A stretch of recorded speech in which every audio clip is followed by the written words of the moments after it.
Hey pessoal, bem-vindos ao Mastercast BR, o podcast sobre o Masterchef Brasil da Bandeirantes. Eu sou o Rich, aqui ao meu lado eu tenho o Aslan, onde juntos comentaremos mais um episódio do Masterchef A Revanche. E aí, Aslan, como é que tá a situação aí, sua relação com o programa? Oi. Então, a relação vai indo. Não é assim aquela temporada dos sonhos, mas até que eu tô conseguindo me divertir assistindo. Vamos começar um pouco diferente, porque essa relação dessa temporada eu quero falar uma coisa que todo mundo tá comentando. Você concorda quando as pessoas, eu me incluo nelas, estão dizendo que essa temporada tá parecendo uma temporada amadora? Porque não estão entregando um All-Stars pra gente? Olha, eu acho que não. Eu não compararia com uma temporada amadora, assim, no nível de cozinha dos participantes. Porque uma prova como a da Terrine, por exemplo, acho que uma prova dessas dificilmente no MasterChef Amadores teriam saído algumas terrines boas como as que saíram ali. Eu acho que também não está num nível de um MasterChef profissional, porque eles estão ali recém entrando na carreira profissional, né? Alguns participaram do programa há 1, 2, 3 anos. Então eu acho que está bem nesse meio termo ali, entre amador e profissional, que vai de acordo, acho que, com a proposta da temporada. Eu acho que a proposta da temporada também era dar um bons números de audiência, mas isso não tá acontecendo. Ó, na terça-feira Exato. 12 nós tivemos o quinto episódio, na primeira prova foi de confeitaria, como o Aslan falou, foi do terrine. Nós tivemos um terrine de chocolate, onde o Stefan levou a melhor, porque ele sofreu toda a pressão, porque era realmente uma prova para ele brilhar. E aí, Aslan, o que você achou? Porque foi uma prova que alguns entregaram, outros não entregaram, principalmente a Kathleen, que falou, perguntou se não podia entregar. Então, eu achei a prova bem legal de assistir, por ser uma prova complexa e assim muito difícil, com processos complicados. Achei até um pouco injusto para os participantes o tempo, porque eu acho que 1 hora e meia para fazer aquela sobremesa, tendo ali tantos processos, tantos pontos diferentes, precisando gelar, eu acho que foi bem apertado, assim, acho que a produção pegou pesado com eles. Mas foi legal ver quem conseguiu mesmo com pouco tempo entregar um trabalho legal, quem conseguiu sobressair. Então eu achei uma prova interessante, gostei de assistir. E é uma prova patrocinada, né? Tinham que encaixar o chocolate da Cacau Show em algum lugar pro Ale Costa aparecer pela 30ª temporada seguida.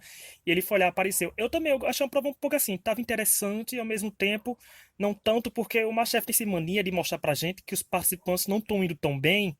Eles deveriam mostrar, às vezes, os participantes indo bem também, pra gente ficar com aquela sensação de que eles estão conseguindo dar conta da prova. Então, mas era uma prova impossível de apresentar um trabalho, aquele trabalho perfeito em 1 hora e meia. Eu duvido que se o Fogaça, o Jacan e a Paola estivessem ali cozinhando juntos, eles conseguiriam fazer um trabalho, uma terrine perfeita em 1 hora e meia. Precisava de muito tempo de geladeira e era realmente complicado. E a Paula até fala isso, né? Ela fala que não seria uma boa participante do MasterChef porque o problema dela é com o tempo. Então ela, pelo menos ela reconhece esse fato do tempo também não ser. Eu acho que fica uma dica até para as outras temporadas, quem sabe a Band dá um tempo maior de prova, porque eles podem dar até 5 horas de prova pro povo, contanto que eles entregam um programa de 2 horas, então não tem diferença. Eu acho que o nível pode até melhorar com eles com um pouco mais de tempo. Fica a dica aí no ar. E essa questão da Kathleen, que ficou muito nervosa, queimou a mão, perguntou se não pude entregar. Você acha que essa atitude, está em pleno top 7 é aceitável de alguém fazer isso?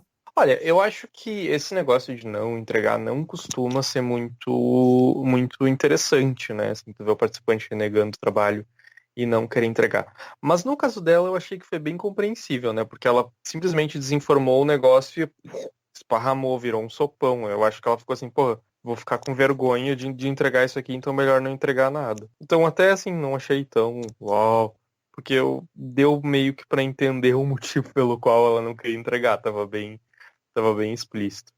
Mas aí acho que ela viu que de vários outros participantes tinha acontecido um problema bem parecido, aí tudo bem, ela resolveu entregar. E a Kathleen foi uma das participantes que deu mais na cara, que não estava na sua melhor semana, porque ela começou a cair em todas as provas, né? Porque a gente viu ela fazendo 3 provas, ela foi aos trancos e barrancos. Uma outra pessoa que eu achei que ficou assim foi o Fábio, porque o Fábio, ele não é a pessoa mais animada do mundo, mas também não é uma Uhum. pessoa desanimada. Pra mim ele tava meio vibe Sabrina quase a semana passada. Ele ficou meio, sei lá.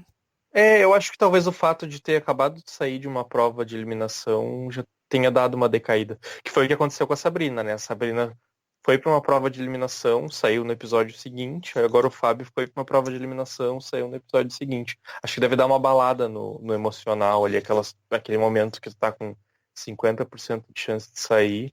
Aí depois tu tem que te levantar, te reestruturar para fazer tudo bem de novo. Acho que não é todo mundo que tem um psicológico tão preparado assim.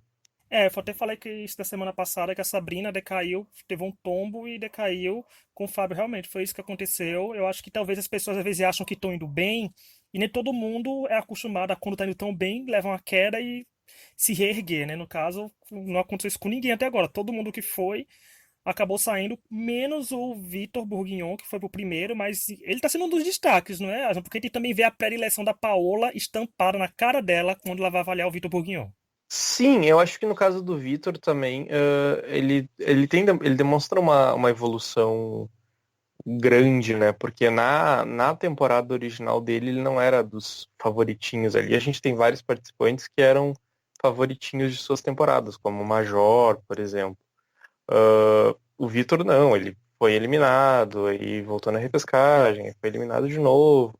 Ele era aquele participante que era super querido do público, mas que não apresentava aquela cozinha mais, sabe, a melhor cozinha de Uhum. todos.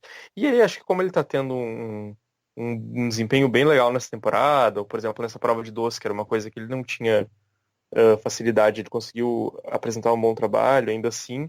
Aí acho que ele está crescendo aos olhos dos jurados e talvez até do público, por estar apresentando essa evolução. Aí do público eu acho que também tá, porque ele tá recebendo muitos comentários positivos no Twitter. Eu vejo Ele já perfis era um alguns. participante querido, aí um É. participante querido apresentando um bom desempenho é o que o público quer, o que o público É, gosta. porque ele também. A predileção dele na temporada original também era pelo fator crush, né? Que muita gente tinha crush nele, essas coisas ficavam falando assim, ah, bonitinho, não sei o quê. Uhum, Mas agora ele tá agregando isso à cozinha, que é o que. isso. Então tá fazendo o público que. O pouco público que ainda tá assistindo casar o útil com o agradável, sabe? Uma pessoa que é agradável aos olhos e agradável aos paladares que estão de quem tá assistindo. Então eu acho que ele tá conseguindo fazer isso. Eu só acho muito escancarado como a Paola gosta dele, porque quando ela gosta, ela gosta. E quando ela não gosta, ela não gosta. Porque a gente dá pra ver o extremo da Paola no mesmo episódio, por exemplo, e na mesma temporada, que é muito grande. E do Stefano Aslan, que é o grande vencedor dessa prova. Eu achei que ele também está se destacando bem, mas ele não tinha se destacado ainda tão bem de vencer uma prova assim. Tipo, o Stefano tava lá, andando debaixo do radar, fazendo as coisas, indo bem, não sei o que, não sei o que, mas dessa vez Uhum. ele teve um momento de, nossa, eu estou aqui para tentar ganhar, porque ele ganhou a prova. Que todo mundo esperava isso dele. Então, a gente tem dois apontamentos em relação a isso. O primeiro é o da pessoa que entra ali como boa em confeitaria e consegue se mostrar boa em confeitaria, porque isso é uma coisa que não costuma acontecer tanto no programa. Geralmente quem entra ali se dizendo o chefe patissier acaba derrapando em provas de doce, como a gente viu em várias outras temporadas. Então acho legal ele ter conseguido mostrar que ele realmente é bom naquilo que ele diz que é bom. Então méritos para ele. E acho que assim, essa temporada tá tendo bastante provas que envolvam doces, porque geralmente todas as provas em equipe tem uma sobremesa, onde ele acaba ficando na sobremesa, e aí nas provas individuais a gente tá tendo aí, chocolate, terrine, já teve aquela prova da torre, que ele não participou, mas era uma prova com doces. Tá tendo mais provas de doces do que costumamos ter nas temporadas regulares. Então eu acho que isso acaba sendo uma vantagem para ele, né? Ter mais provas onde ele consegue mostrar aquilo que ele é bom. Eu gostaria de ver ele cozinhando mais salgados, para ele poder se mostrar esse participante mais completo, não ficar apenas como o participante que é bom em doces. Até porque se ele chegar na final, né, ele vai ter que fazer uma entrada, fazer um prato principal e apenas uma sobremesa. Então é legal a gente ver todo esse repertório dele. Vamos ver se vamos ter mais provas que oportunizem ele mostrar isso. É, porque não tem como ele ganhar uma temporada sozinho, se segurando na sobremesa, que é tipo um voto, né? Assim, não, ele tem Exatamente, que é um ganhar de três. ele tem que ganhar pelo menos mais outro. E que eu acho que se ele chegasse na final, seria muito curioso se falassem que a prova, que é como sempre dizem, né, que foi decidido na sobremesa, porque ficaria na cara quem ganharia. Porque é meio dele. Ou não, né? Vai saber, a gente já viu tanta coisa acontecendo nesse programa, a gente já viu a Bruna, que era a fada dos doces, perder a temporada na sobremesa. Nossa, eu ia falar isso da Bruna quando você falou de participantes que são bons de confeitaria que chegava, porque a Bruna, se eu não me engano, a maioria das provas de eliminação que ela foi, porque ela perdia a prova principal que era de doce, sabe? Assim, das poucas que tinha, quando ela fazia, ela flopava. Ela sempre achava, eu vou bem nessa rodada, aí ela não ia. O Stefano, pelo menos, está indo bem no que se propõe. Mas não sei quem foi que falou, não sei se foi o Folha aqui ou foi alguém no Facebook, já tinha falado que seria interessante darem para o Stefano, numa prova em grupo, por exemplo, outra coisa que não seja sobremesa, para ele poder mostrar esse outro lado dele. Talvez ele se impor um pouco, que semana que vem, por exemplo, é prova em equipe. Então seria legal ele mostrar esse lado dele, sabe? Sim, seria bom, mas eu acho que acaba acontecendo até de uma forma meio natural, né? Os outros participantes não gostam de doce, ele sabe e é bom em doces, então é difícil ele acabar fugindo dos doces, a não ser que a prova tenha papéis pré-definidos onde ele acabe ficando com outro papel e não tem essa oportunidade de mudar. Eu acho bem complicado isso mesmo, porque, por exemplo, a gente vê, eu falo isso, mas a gente para pra pensar. Tipo, dão a sobremesa pra ele, ele tem aquela pressão de saber arrasar na sobremesa porque é o que ele é especialista, no caso.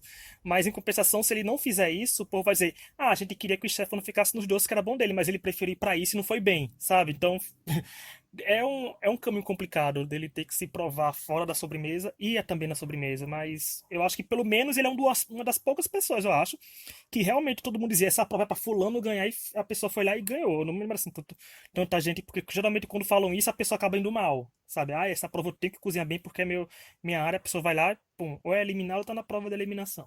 É, exatamente. Falando nisso, vamos para a prova da eliminação, mas antes disso eu quero pedir aqueles favor, né, de like, compartilha, dá no YouTube, no Spotify, Google Podcast, não importa, a gente tá em todas as redes, plataformas digitais aí, vem ouvir a gente, que mesmo as temporadas não estão das melhores, a gente tá comentando, porque quem sabe ano que vem não melhora quando estrear a temporada normal de 10 meses de duração. A prova de pressão foi a primeira, a gente teve os três piores desempenhos da primeira prova se enfrentando, que eles foram Ken Kathleen, Thiago Major e Fábio, que serviram guisas, e só um levava a melhor e foi o Thiago que levou a melhor. Aslan, o que você achou dessa prova de pressão? Você está gostando dessa prova do meio sendo encaixada? Para não ficar só prova principal e duelo acontecendo? Eu tô gostando porque assim a gente consegue ver eles cozinhando mais, né? Já que no duelo só dois cozinham. Então, foi mais ou menos aquilo que eu falei, acho que há 2 podcasts atrás. E vai ter gente chegando ali na reta final sem praticamente ter cozinhado, porque vai lá, faz a prova em grupo, aí mezanino, aí depois faz uma provinha, mezanino, sabe? Então acho que essa prova é uma oportunidade a mais da gente ver eles cozinhando. Então acho bom que ela esteja ali no meio para pelo menos quem chegar na final poder dizer que sofreu mais para chegar na final, passou mais, teve mais trabalho para chegar na final. E acho que foi uma proposta coerente assim para a prova de eliminação, para prova de pressão, né? Prova rápida, simples, não tão simples assim na execução, mas enfim. Eu acho que foram 3 pessoas de 7, eu acho que poderiam ter ido 4 pessoas de 7, sabe? Essa prova de pressão. Porque, como você falou, essa questão de pessoas cozinharem mais, também dá. Porque não necessariamente estaria na prova de pressão quem fosse pior. Porque se subiram 4, quer dizer, a outra pessoa tá fazendo, não é porque não foi a, aspas, menos pior ou a menos melhor daquela Uhum. situação, mas acho que deveriam ter levado mais uma, porque dá aquela coisa de 25% para cada um, de chance de cair lá, e fica mais legal que todo mundo tá cozinhando, e 3 também, né? Porque sobre 4, quando já tá um top 7, você fica pensando, pronto, tá ali o top 4 da temporada. Você fica logo pensando, Exatamente. né? Tentar diminuir quanto menos gente tiver, menos gente no mezanino, tipo, só o melhor desempenho, ou o melhor e o segundo melhor. Depende deles. Mas eu também achei interessante a prova. Foi essa, se não me engano, foi essa prova, né? Que a Kathleen queimou a mão. Eu tava trocando. A primeira, acho que foi dessa quando foi fazer as guias que ela Foi botou nessa a mão em parte. cima, né? Que ela botou a mão em cima. Então, tava aí. E seria interessante se essas provas fossem feitas tudo no mesmo dia, que a gente sabe que não é, porque só de ver a Kathleen e o Fábio tendo que cozinhar 3 provas grandes em um único dia, teria uma baita pressão, porque aí ia além da cozinha, ia também do psicológico da pessoa para estar pronta para fazer 3 provas. Porque para mim é uma sequência muito dura, mas que seria interessante de ver eles fazendo um atrás do outro. Mas como a mão queimada, eu já pensei que a Kathleen ia perder dali. Que ela que. Ela chegou a reclamar um pouquinho da mão queimada na hora da prova de eliminação, mas cozinhou, assim. É, mas não parecia como tava no auge, como foi nas guisas, né? Que foi na hora mesmo que queimou. Então dá pra ter percebido assim, por exemplo, se foi gravado no outro dia, eu não sei se foi um dia de uma prova de pressão pra duelo, se deu tempo ela passar uma pomadinha, sabe? Então uns Ou cuidados de melhor. repente uma prova foi de manhã, outra tarde, alguma coisa do tipo. E deram tipo, antes de fazer a prova, sabe, tem que preparar, né? Tem que limpar os pratos, limpar tudo. Então, eu acho que nesse meio tempo ela passou pomada, tomou remédio, fez tudo e partiu pra prova, que foi a prova de fazer bentô.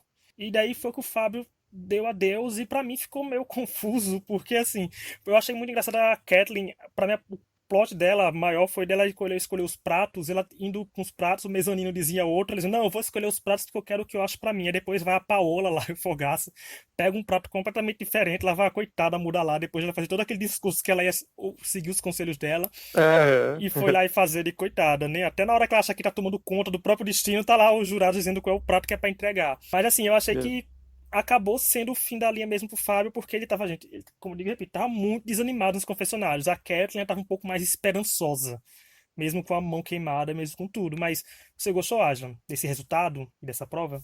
eu gostei, assim, eu acho que a Kathleen tem sido uma participante, tem mostrado uma evolução muito grande na questão de segurança, de postura de cozinheira, sabe, em relação à outra temporada.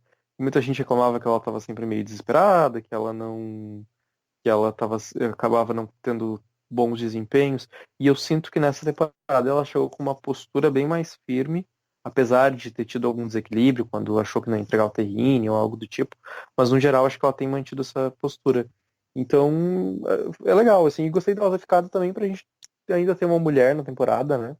Porque senão a gente ia ter, sei lá, 6 homens na reta final. E sempre faz falta uma presença feminina no elenco. E seria inédito ter um top 6 de homem, nunca existiu isso no MasterChef, gente. Sempre teve duas mulheres na final, ou um homem e uma mulher. Nunca foi. É, nem top 3 a gente nunca teve de homens. E uma coisa que eu acho interessante da Kathleen, não sei se eu já falei isso no podcast ou no Twitter, mas que na temporada original dela, a gente associava muito a Kathleen ao Hugo, sabe? Nunca era a Kathleen sozinha. Era quase um Ayla e Elton que acontecia entre os dois, porque os dois juravam bastante e tal. Mas eu acho que agora tá sendo interessante mesmo ver ela sozinha. Mas eu ainda não sinto firmeza nela, sabe? Tipo, eu vejo muitas pessoas mais centradas. Como o Fernando Kawasaki, por exemplo, ele tá bem centrado nessa temporada. Ele veio com foco enorme de vencer a temporada e dar o melhor. Tanto que o lado vilãozinho dele não tá sendo nem aproveitado, que eu fiquei chocado por isso também. Mas o Fábio já foi um pequeno foi destaque, a temporada dele foi, não sei, tão grande, mas nessa ele tava até indo bem no começo, porque tava em equipes que venciam, ou ele ia bem na prova, mas agora aí chegou nessa, ele entregou, não sei como ficou. E ironicamente ele iniciou a trajetória dele dentro do MasterChef com o frango e foi eliminado agora pela última vez com o frango. E ele Ficou esse deixou, e ele deixou claro que a ciclo torcida dele agora é do do frango. Stefano, se eu não me engano, ele tá torcendo pro Stefano também. A Isso. fanbase do Stefano lá dentro também tá crescendo. Você teria, pela, pela edição, só pela edição, você teria dito que quem saiu foi a Kathleen ou o Fábio? Se assim fosse perguntar você no meio do programa, quem você acha que saiu dos dois? Acho que eu diria que o Fábio, talvez mais pelos confessionários, assim, que deu pra ver que ele tava um pouco mais abatido. E também, eu não sei, aí eu sei que não é tanto da edição, mas eu acho que a postura dele quando ele tava cozinhando já tava uma postura assim mais de derrota, sabe? Uhum. Já tava sentindo um bad feeling ali pro lado dele. Eu pensei que a Kathleen ia sair a partir do momento que ela queimou a mão. Antes de queimar a mão, tava muito Fábio saiu porque ele tá desanimado. Mas quando ela queimou, eu digo, "Ih, queimou a mão, não vai conseguir cozinhar direito, vai não sei o que, sabe? Vai ter toda essa história de sair porque queimou a mão. Mas que Apesar de bom que que ela- durante a prova, quando o Fábio começou a trazer ele algumas coisas mais diferenciadas pro prato dele, como o milho, por exemplo, era uma coisa bem diferente. Ou agora eu não lembro qual foi. Teve uma segunda coisa que ele cozinhou também que eu achei bem diferente na hora. Eu achei pô, ele tava trazendo um repertório talvez mais elaborado do que a Kathleen. Mas, no fim, sempre conta o sabor, né? Então. É, se o histórico pesasse um pouco, eu acho que eu ainda sou daquela que defende o histórico, mas o histórico pesa, como eu já vi em alguns casos, quando os dois cozinham muito bem ou muito mal, sabe? Quando tá bem empatado, para o bem ou para o mal, eu acho que eles pesariam o histórico, e eu acho que se tivessem tão empatados assim pelo histórico, eu acho que o Fábio teria ficado, sabe? Eu acho que até por ser o primeiro duelo dele também, embora seja o primeiro da Kathleen também, o segundo duelo dele, no caso, mas eu acho que, não sei, eu acho que ele mostrou mais destaque nessa Uhum. temporada do que a Kathleen, mas fica aí a chance da Kathleen dar a volta por cima e não ir pro duelo, ou quem sabe ganhar a prova em equipe, já que ela vai ser provavelmente capitã semana que vem, porque se ela conseguir isso, ela tira se juntar ao Vitor Bourguignon a um respingo de ar. E tá bom, né? Tá bom de começar a ser um monte de homem agora em sequência aí, deixa a Kathleen ficar durante chegar na final, sei lá, ficar aí, porque ela cozinha bem. O problema da Kathleen é que ela cozinha bem, o problema é que ela falta um pouco mais de confiança nela ainda. Falta ela se vê como uma ótima cozinheira que é e mostrar isso nos pratos, porque Mas eu ficou ainda acho que devendo. ela evoluiu bastante, assim. Ah, isso é. Claro, não tem como mudar da noite pro dia, né? Mas comparando a outra temporada, eu acho que ela tá numa evolução legal. Ah, também acho. Ela só não, eu só acho que ela tem que pegar o bonde, porque tem muita gente que eu acho que melhorou. Por exemplo, pra mim, Stefano elevou o nível dele de sobremesa, o nível dele de sobremesa, que ele, como a Laura já viu aqui e falou, ele tem um programa, né? Ele participa, fazia um quadro de cozinha de sobremesa. Ele elevou o nível dele, trabalhou com Jacão, ou seja, ganhou uma experiência. Ele trabalhou com gente Hum. que sabe o que fazer.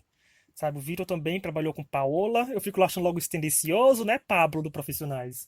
Mas aí fica isso aí. Também tem, como eu falei, o Kawasaki, o outro Fernando também, que ele falou que ele alguns pratos ele até cita que está cozinhando porque ele serve assim também. Então acho que cada um achou seu estilo nesse meio tempo fora do MasterChef, porque são temporadas de 2, 3 anos atrás já, o chefe no caso 5 anos já atrás, mas que cada um está sabendo o que fazer. Claro que nem todo mundo vai evoluir na mesma velocidade e num programa como esse é crucial você ter evoluído naquela prova que está acontecendo. Mas eu espero que eles rendam boas provas, porque para mim ainda o programa está apático. Para finalizar, eles não querem saber sua nota para temporada, por episódio e para temporada até agora. Hum, difícil. Só de lembrar do primeiro episódio já dá uma vontade de dar uma nota baixa. Eu acho que. Vamos de 6 pro episódio e uns 6,5 pra temporada. Olha, eu daria um 5. Eu não daria, eu dei 5 para esse episódio, porque, né, eu tenho um banco de séries, então eu fico dando minhas notinhas lá. E eu acho que pra temporada, eu acho que dou 4,5, porque assim, se eu fosse dar uma nota geral assim de cabeça, daria 5. Mas eu dou 4,5 porque eu lembro que minha nota pra estreia foi bem baixa. Então, por consequência, a média da temporada toda vai desmoronando uma atrás da outra, mas eu acho que assim, que tem como melhorar. Tem como melhorar, gente. Que só resta eles entregarem o que for pedido de uma maneira melhor. Que eu acho que. Eu acho e espero que na medida que for funilando e realmente for ficando só os melhores na mão dos jurados, eles entreguem provas melhores e pratos melhores também. Então fica aquele Uhum, respingo de esperança, sabe? De quem é fã e gosta de sofrer até o final. Então, eu espero que isso aconteça. uhum. Mas é isso, gente. Chegamos ao fim do podcast. O programa não tá rendendo muito, esse podcast é tão pequenininho, mas é isso mesmo. Obrigado a todo mundo que nos escutou até aqui. Acesse o Pilotando TV, que tem as recaps dessa Amanda também lá semanalmente. É isso. Nos vemos semana que vem e tchau, tchau. Tchau, tchau.